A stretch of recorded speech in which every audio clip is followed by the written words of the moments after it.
नमस्कार, शाम के 7 बजने को हैं। आप देख रहे हैं आज तक। आपके साथ मैं हूं चित्रा त्रिपाठी। वक्त देश तक का है और देश तक में सभी बड़ी खबरों से आपको हम रूबरू करेंगे। बात कोरोना की होगी। हंदवाड़ा में देश के नाम शहादत देने वाले 5 वीर सपूतों की करेंगे भी, लेकिन सबसे पहले आपको दिखाते हैं आज की अद्भुत और अविश्वसनीय तस्वीर जो सामने आया। कोरोना वॉरियर्स के लिए सैन्य सलाह। आज कोरोना योद्धाओं के सम्मान में आसमान झुक गया। अदृश्य वायरस दुश्मन से दो हाथ करने वालों के सम्मान में फूलों की बारिश हुई। देश भर के अस्पतालों पर लड़ाकू विमान से पुष्प वर्षा की गई। देखिए।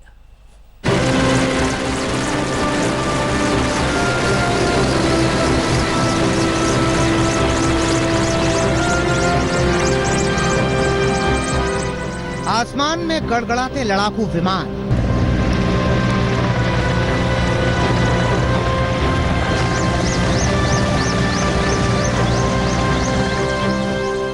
फूलों की बारिश करते हेलीकॉप्टर,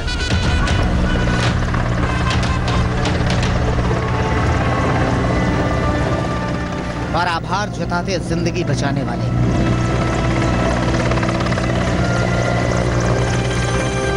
ऐसा अंदाज पहले कभी नहीं देखा, ऐसा सम्मान पहले कभी किसी को नहीं मिला, ऐसा आभार पहले किसी ने कभी नहीं जताया।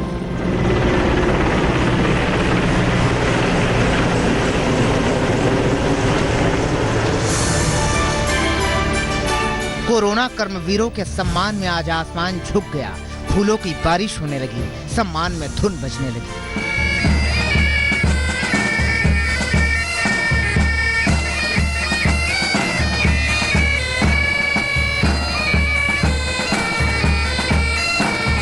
और तो और बादल भी कोरोना वॉरियर्स के सम्मान में बरस पड़े।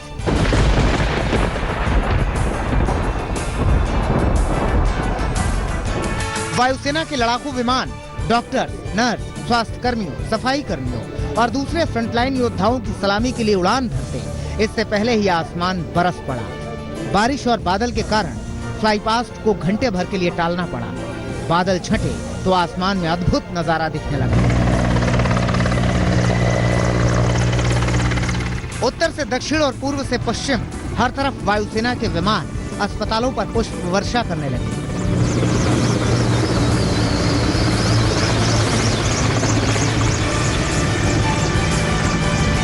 दिल्ली में राजपथ पर लड़ाकू विमानों ने उड़ान भरी तो 26 जनवरी की तस्वीरें सामने उभर आई। देश की आन बान और शान ने रगों में जोश भर दिया।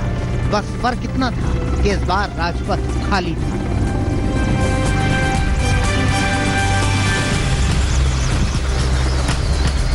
वो सारी तस्वीरें हम आपको दिखाएंगे। कहीं कहीं पर मिलिट्री बैंड्स की भी व्यवस्था की गई है जहां वो धुन बजाए जाएंगे जिससे हौसला बढ़ता है। लेकिन ये मी-17 हेलीकॉप्टर्स, कहीं पर यहां आपने देखा लेह में चिनूक हेलीकॉप्टर्स हम देख रहे हैं।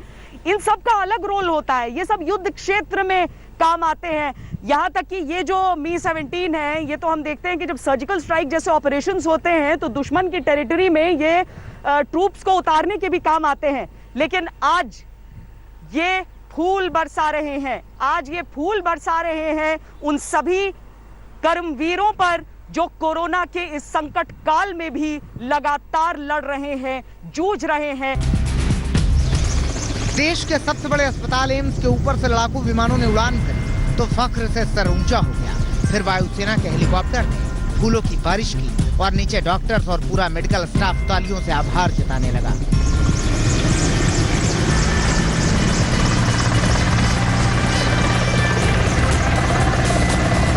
लॉकडाउन एनफोर्समेंट के लिए बहुत मुश्किल परिस्थितियों से जूझ रही है और इसीलिए चाहे वो आरएएफ हो, चाहे वो पुलिस हो, चाहे वो डॉक्टर्स हो, स्वास्थ्य कर्मी हो, अपने मन के भय को, अपने निजी स्वार्थ, अपनी सेहत, अपनी कामना, अपनी सुरक्षा को वो ताक पर रखकर दूसरों की जान बचाने के लिए निकल रहे हैं। और इसीलिए आज सेना निकली है ताकि हम सब मिलकर एक देश के तौर पर सम्मान कर सकें और ये बता सकें कि आपकी सेवा याद है और हमेशा रहेगी इस देश को और हम उसका सम्मान करें। दिल्ली के एलएनजेपी अस्पताल के ऊपर भी वायुसेना के चॉपर ने सम्मान भरा पैगाम दिया।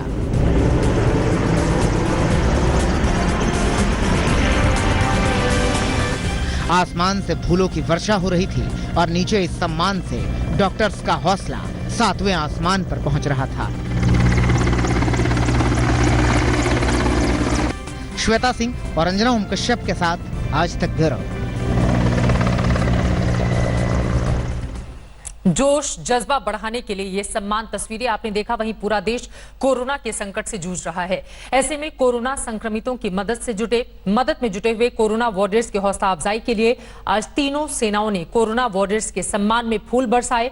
ये अलग अलग हिस्सों की तस्वीरें हम आपको दिखा रहे हैं। आपको देश के 10 बड़े शहरों की तस्वीरें दिखाते हैं। मुंबई, लखनऊ, बेंगलुरु, पटना, चेन्नई, ऐसी 10 तस्वीरें जो अपने आप में बताने के लिए काफी हैं कि आज किस तरह की हौसला अफजाई हमारी सेना के जवानों की ओर से की गई है। फ्रंट लाइन वॉरियर्स, जो डॉक्टर्स हैं, जो स्वास्थ्य कर्मी हैं, जो नर्सेज हैं, उनके लिए फूल अलग अलग अस्पताल पर कैसे बरसाए गए, उसी का जीता जागता सबूत ये तस्वीरें जो ये बताने के लिए काफी है कि मुश्किल के इस वक्त में पूरा देश आज कैसे एक साथ खड़ा हुआ है। कोरोना हारे, देश जीते, इसी संकल्प के साथ। दिन में एयरफोर्स और आर्मी ने डॉक्टर्स, स्वास्थ्य कर्मियों को अपनी सलामी दी, तो अब वक्त नेवी का है, जो देश के अलग अलग समुद्री तट पर अपनी सलामी पेश कर रही है।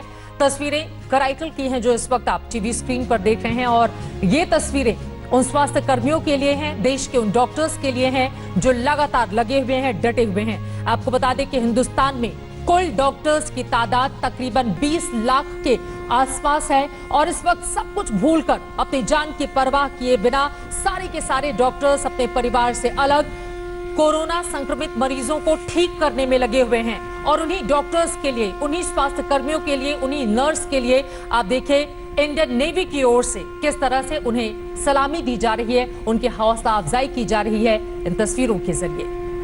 इंडियन कोस्ट गार्ड की ये तस्वीरें जो इस वक्त कराईकल की आपकी टीवी स्क्रीन पर हैं।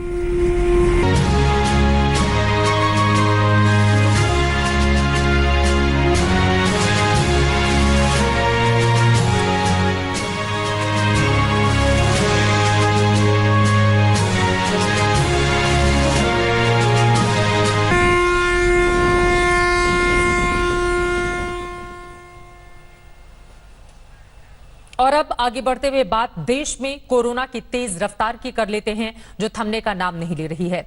देश में कोरोना संक्रमितों की तादाद 40,000 के पार पहुंच गई है, जबकि इस बीमारी से अब तक 1306 मरीजों की मौत हो चुकी है। हालांकि इस बीच 10,887 मरीज ठीक होकर अपने घर भी जा चुके हैं। 28,070 लोग अब तक बीमार बताए जा रहे हैं, जो यकीनन चिंता का सबब अब हिंदुस्तान के लिए। लेकिन लगातार हमारे फ्रंट लाइन वॉरियर्स जो हैं, देश के डॉक्टर्स, इस कोशिश में लगे हुए हैं कि उन्हें जल्द से जल्द ठीक किया जा सके और कोरोना की रफ्तार को रोका जा सके।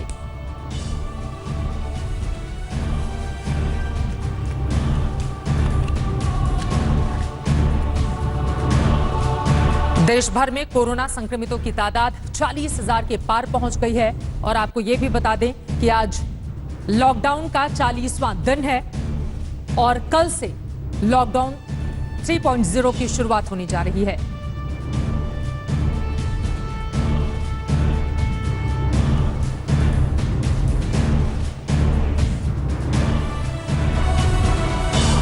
दस 10,887 मरीज इलाज के बाद ठीक भी हुए हैं। ये कम से कम एक राहत भरी खबर कही जा सकती है, लेकिन बीते 24 घंटे में 53 मरीजों ने दम तोड़ दिया है, अब जो एक चिंता का सबब, जबकि देश में कोरोना के अब तक 40,263 केस सामने आ चुके हैं। और अब आगे बढ़ते हुए आपको हम दिखा देते हैं कि राज्यों के हिसाब से अगर हम बात करें तो इस वक्त स्थिति कहां पर जाकर ठहरती है। सबसे ज्यादा परेशानी इस वक्त महाराष्ट्र के लिए। महाराष्ट्र में 12,229 संक्रमित हैं, अब तक का ये आंकड़ा है, जबकि 521 लोगों की जान गई है। और ये सिर्फ एक ही राज्य महाराष्ट्र का है। उद्धव सरकार के लिए ये आंकड़े यकीनन चिंता का सबब इस वक्त भी बने हुए हैं। उसके बाद बारी आती है गुजरात की। 5,054 संक्रमित इस वक्त गुजरात में हैं, जबकि 262 लोगों की जान गुजरात में जा चुकी है। कोरोना संक्रमण का ये दायरा जो बढ़ता हुआ एक राज्य से दूसरे राज्य। उसके बाद बारी आ जाती है राजधानी दिल्ली की। दिल्ली में 4,122 लोग अब तक कोरोना से संक्रमित हैं, पॉजिटिव हैं।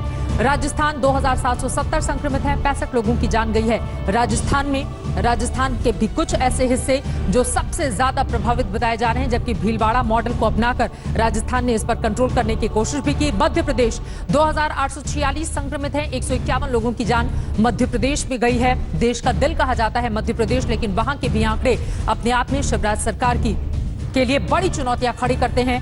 जबकि उत्तर प्रदेश 2487 संक्रमित इस वक्त यूपी में है, 43 लोगों की जान चली गई है। उत्तर प्रदेश में पश्चिम बंगाल अगर लेकर चले 992 संक्रमित मामला, पश्चिम बंगाल से 33 लोगों की जान गई है। वेस्ट बंगाल में ममता बनर्जी सरकार और वहां के राज्यपाल की लड़ाई एक अलग दौर से आगे बढ़ रही है, जबकि वहां पर संक्रमितों की तादाद बढ़ती हुई। पंजाब में भी तकरीबन वैसा ही हाल, 772 संक्रमित है, 20 लोगों की जान गई है पंजाब में। तमिलनाडु में 2757 संक्रमित हैं, 29 लोगों की मौत हो चुकी है। ये तमिलनाडु का आंकड़ा। आंध्र प्रदेश में 1525 संक्रमित हैं, 33 लोगों की मौत हुई है। और ये हमने आपको आंकड़े दिए अलग अलग राज्यों के हिसाब से। वहीं दिल्ली से एक और बुरी खबर सामने आई है। दिल्ली के जामा मस्जिद इलाके में तैनात बीएसएफ के 25 जवान आज कोरोना संक्रमित पाए गए हैं। कल भी बीएसएफ के 6 जवान कोरोना संक्रमित मिले थे। इस तरह से बीएसएफ के अब तक 31 जवान कोरोना संक्रमित हो चुके हैं। बीएसएफ बॉर्डर सिक्योरिटी फोर्स में 25 जवान कोरोना संक्रमित मिले हैं। कल भी 6 जवान कोरोना संक्रमित पाए गए थे। और इस लिहाज से हम देखें तो बीएसएफ के लिए, बॉर्डर सिक्योरिटी फोर्स के जवानों के लिए कतई अच्छी खबर नहीं कही जा सकती है। और अब तक संक्रमित जवानों की तादाद कुल 31 तक जा पहुंची है। 126 बटालियन के सभी जवान बताए जा रहे हैं। 5 जवानों की रिपोर्ट आनी अभी बाकी है। वहीं दिल्ली में कोरोना संक्रमण बेकाबू हो रहा है। बीतते समय के साथ मरीजों की संख्या बढ़ती जा रही है। अकेले कापसेड़ा की एक इमारत में अब तक 59 लोग कोरोना संक्रमित पाए गए हैं। कोरोना के संक्रमण ने कोरोना वॉरियर्स पर भी करारा वार किया है। दिल्ली इन दिनों कोरोना से दो चार हो रही है। 11 के 11 जिले रेड जोन में हैं। दिल्ली की सभी सीमाएं सील हैं। बावजूद इसके कोरोना का संक्रमण थमने का नाम नहीं ले रहा। और परेशान करने वाली बात यह है कि यह संक्रमण कब थमेगा, किसी को नहीं मालूम। अगर लॉकडाउन खत्म होता है तो हम उस थोड़े बहुत केसेस बढ़ेंगे। अगर लॉकडाउन खत्म होता है तो उस स्थिति से निपटने के लिए पूरी तरह से आज दिल्ली सरकार तैयार है। दिल्ली में बाहर निकलना मतलब खतरे से खेलना है। लोगों की मदद करने वाले सीआरपीएफ के 144 जवान भी कोरोना संक्रमित हुए हैं। सीआरपीएफ के हेडक्वार्टर में भी कोरोना संक्रमित कर्मचारी मिलने के बाद बिल्डिंग को सील कर दिया गया है। हालात बिगड़ते ही जा रहे हैं। दक्षिणी दिल्ली के कापासेड़ा इलाके में एक ही इमारत में पहले 41 लोगों में कोरोना संक्रमण मिला था, लेकिन इसी इमारत में 17 लोग और कोरोना पॉजिटिव मिले हैं। इस तरह कापासेड़ा के इस इलाके की बिल्डिंग में अब 59 लोग कोरोना संक्रमित मिल चुके हैं। पूरे इलाके में दहशत बढ़ गई है। 3 मई को 17 और लोगों को इसी बिल्डिंग में कोरोना पॉजिटिव पाया गया है। इससे पहले 20 और 21 अप्रैल को 175 लोगों के सैंपल नोएडा की एक लैब में भेजे गए थे। एक लंबे वक्त के बाद ये रिपोर्ट सामने आई और अब जब कोरोना पॉजिटिव मामलों की संख्या बढ़ रही है तो ये कहीं ना कहीं बेहद ही चौंकाने वाला है।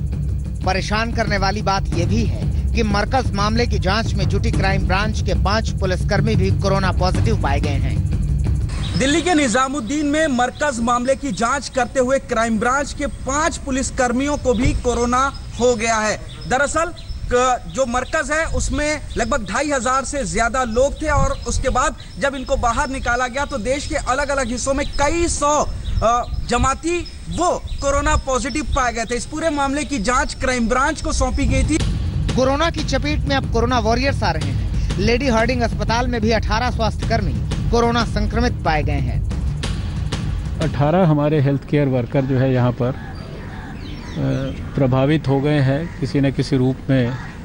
7 डॉक्टर्स और 7 नर्सेज और 4 पैरामेडिक्स, बाकी सब यहाँ पर अच्छी व्यवस्थाएं की गई हैं।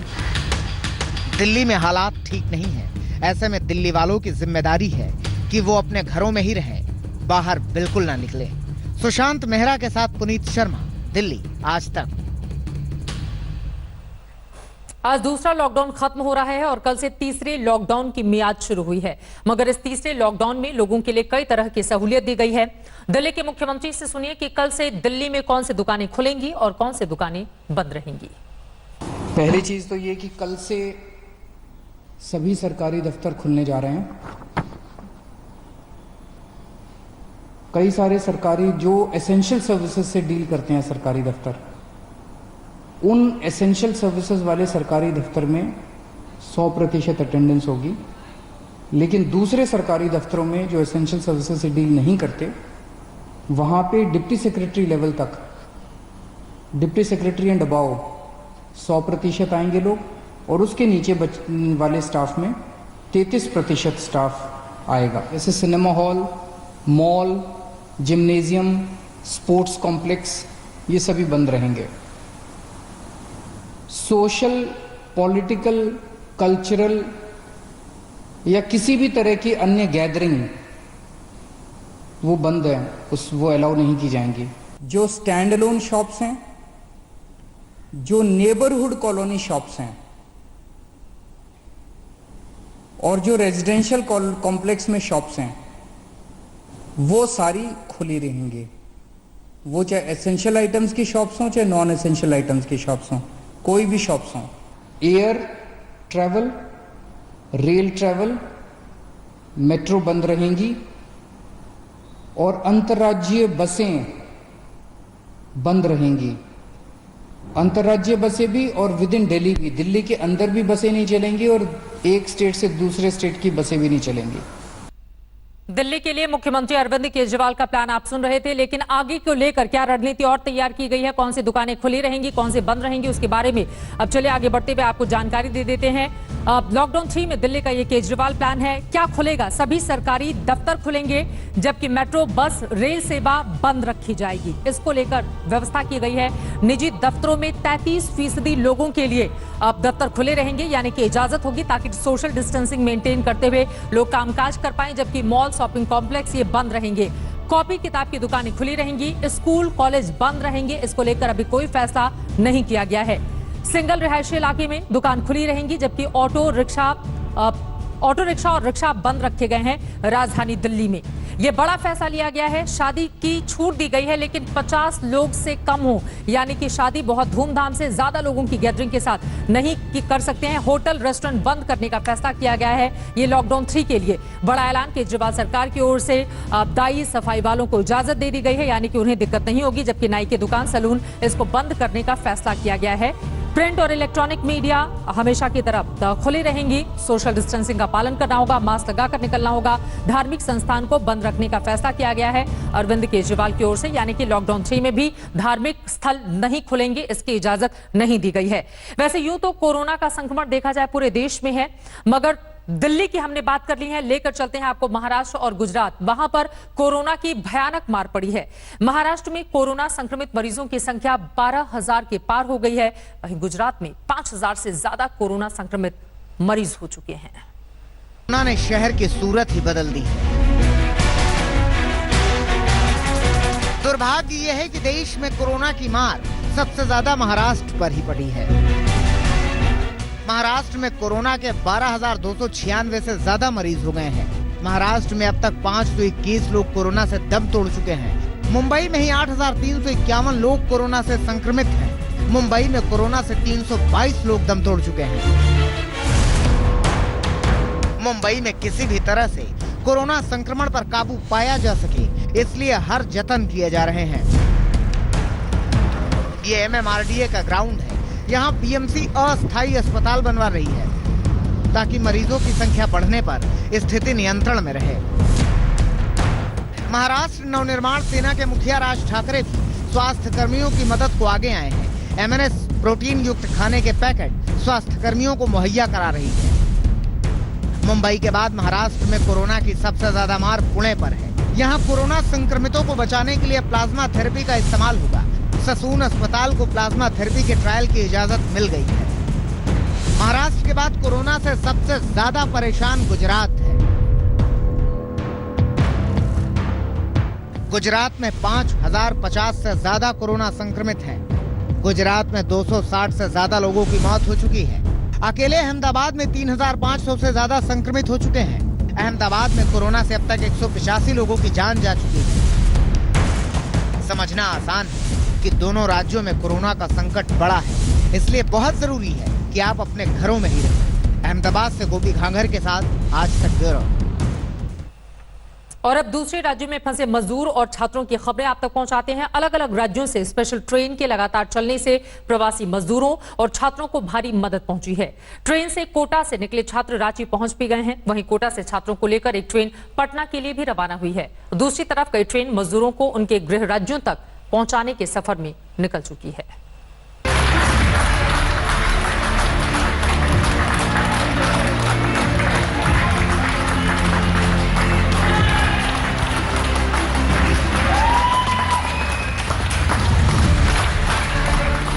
झारखंड के हटिया स्टेशन पर ट्रेन के पहुंचते ही छात्रों ने राहत की लंबी सांस ली।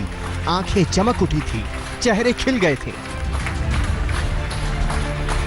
अफसरों ने ट्रेन से उतरते ही छात्रों को गुलाब का फूल दिया। सोशल डिस्टेंसिंग का कड़ाई से पालन करते हुए सभी 1000 छात्रों की थर्मल स्क्रीनिंग की गई। छात्रों को कोटा से लेकर एक ट्रेन मंजिल तक पहुंच चुकी थी तो दूसरी बिहार के लिए कोटा से रवाना हो रही थी। लंबे वक्त से मां बाप से दूर रहे छात्रों की खुशी का कोई ठिकाना नहीं था।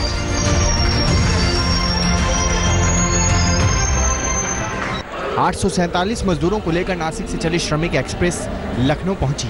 रेलवे स्टेशन में ही सभी का मेडिकल चेकअप किया गया। स्कैनिंग के बाद मजदूरों को भोजन का पैकेट मुहैया कराया गया। लखनऊ से अब लोगों को उनके गृह जिले भेजा जाएगा, लेकिन वो घर 14 दिनों तक क्वारंटीन में रहने के बाद ही भेजे जाएंगे। के लिए देखिए यूपीएसआरटीसी की तरफ से बसों की व्यवस्था की गई। पहले से हम लोगों ने रूट चेकआउट कर लिया था, किस रूट पे कितने लोग जाने हैं, उस हिसाब से उतनी बसें लगाई गई हैं। उनके लिए फ्लैक्सी लगाई गई है। पूरी स्टेशन की मॉपिंग की गई थी, सैनिटाइजेशन कराया गया था और जो यात्री आ रहे हैं उनको नगर निगम की तरफ से खाने की व्यवस्था की गई है। खाने के पैकेट दिया जा रहा है और उनके पानी पीने की व्यवस्था है, टॉयलेट की व्यवस्था है। देश के अलग अलग हिस्सों में फंसे हुए मजदूरों और दूसरे लोगों को उनके घर तक पहुंचाने का सिलसिला तेज हो गया है। आज महाराष्ट्र के भिवंडी से 1200 मजदूरों को लेकर ट्रेन गोरखपुर के लिए रवाना हुई। केरल से 1150 मजदूरों का जत्था विशेष ट्रेन से ओडिशा के गंजम जिले पहुंचा है। मजदूरों को लिए हुए एक स्पेशल ट्रेन कर्नाटक से ओडिशा के लिए रवाना हो चुकी है। 1200 मजदूरों को लेकर सूरत से ट्रेन ओडिशा के लिए निकल चुकी है। वहीं साबरमती से कानपुर के लिए निकली स्पेशल ट्रेन 1200 प्रवासी मजदूरों को लेकर पहुंच चुकी है।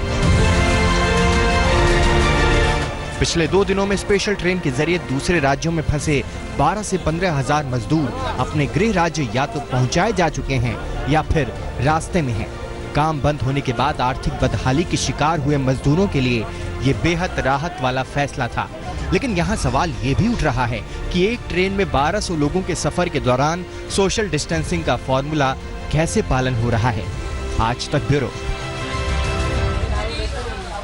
एक तरफ देश कोरोना वॉरियर्स का हौसला बढ़ा रहा था, उधर दूसरी तरफ पाकिस्तान के प्यादे जम्मू कश्मीर में साजिशों को अंजाम दे रहे थे। आज हंदवाड़ा में सुरक्षा बलों और आतंकवादियों के बीच मुठभेड़ में लश्कर के कश्मीर चीफ का तो सफाया हो गया। हालांकि इस एनकाउंटर में कर्नल सहित 5 सुरक्षा बल हमारे 5 जवान शहीद हो गए।